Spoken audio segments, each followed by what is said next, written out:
The most common question everyone is having today is why the scale doesn't move. Well, today I'm going to discuss the main causes of weight loss stall. I'm going to try my best to make the science behind it as easy as possible so you can get the picture. I'll also give my best recommendations to help you lose that unwanted weight. So let's jump right into it. Number one reason for not losing weight is low basal metabolic rate. Well, this sounds very difficult, but let me explain you what metabolism is first.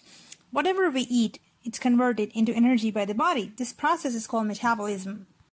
The body uses energy, or in other words, the body burns calories even at rest for completing various body functions like breathing, or maintaining blood circulation, or repairing cells. The rate at which the body uses this energy is called the basal metabolic rate, or BMR.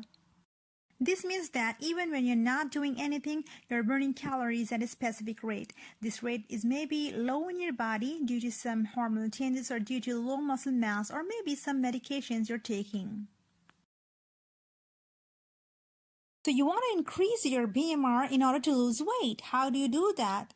By exercise, especially exercise that builds muscles, because muscle burns more calories. Some other things you can do is drinking apple cider vinegar or drinking green tea, and even adding a pinch of cayenne pepper to your drinks helps.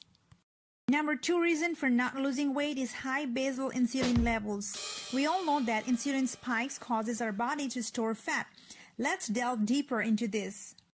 To keep the blood sugar controlled all the time, overnight, during fasting, and between meals, our body releases a low background level of insulin. This is called basal insulin. When we eat, there is a large burst of insulin which is needed to dispose the sugar that is getting absorbed from our meal. This surge of insulin is directly proportional to the basal insulin, meaning if your basal insulin is quite low, then the rise in insulin levels after a meal will also be relatively low. So our goal should be to lower the basal insulin levels. The best way to do that is by doing regular intermittent fasting.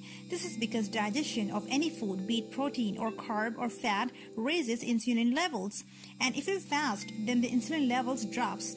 Stored fat can only be metabolized when digestion processes are completed and insulin levels temporarily diminish. Another simple way to lower insulin levels is drinking water with meals in small sips. This will dilute the blood glucose and we will be satiated quickly. This way there will be a significant reduction in our calorie intake. So for the first couple of weeks on keto, the weight drops and that will be your water weight. Then you might experience a weight stall for about 3 to 4 weeks if you have high basal insulin levels initially. Once those levels drop and once your BMR increases, the weight starts coming off. The third most important reason for not losing weight is some people cannot digest fats. If you feel nauseous after having a heavy fatty meal or BPC, then you might be lacking an enzyme called human pancreatic lipase, HPL. This enzyme is responsible for fat burning or triglyceride lipolysis. Lacking these enzymes in the body means that you've got intolerance to fats. This makes weight loss very difficult because you have started having BPCs, fat bombs, nuts, avocados, but you don't have the enzymes to break those fats. Instead of losing weight, you tend to gain weight, and oftentimes it causes fatty liver. This leads to more complications. All these fats like butter, avocados, cheeses, nuts, and coconut products are great sources of healthy fats, but they are moderate high in something called FODMAPs. What are FODMAPs? Well, FODMAPs are a type of carbs that are not completely absorbed by the sensitive individuals. The sugars don't get processed properly and then they ferment and cause very uncomfortable symptoms such as bloating, abdominal pain, and other gastric problems.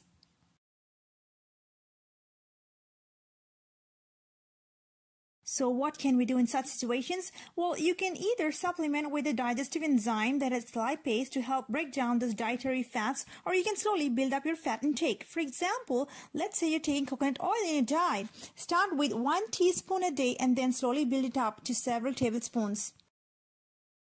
The fourth reason for not losing weight is tired liver. Liver is an extremely busy organ which performs many metabolic functions. And when you use those shampoos, lotions, or makeup every day, you're bombarding your liver with chemicals and it no longer performs as it should.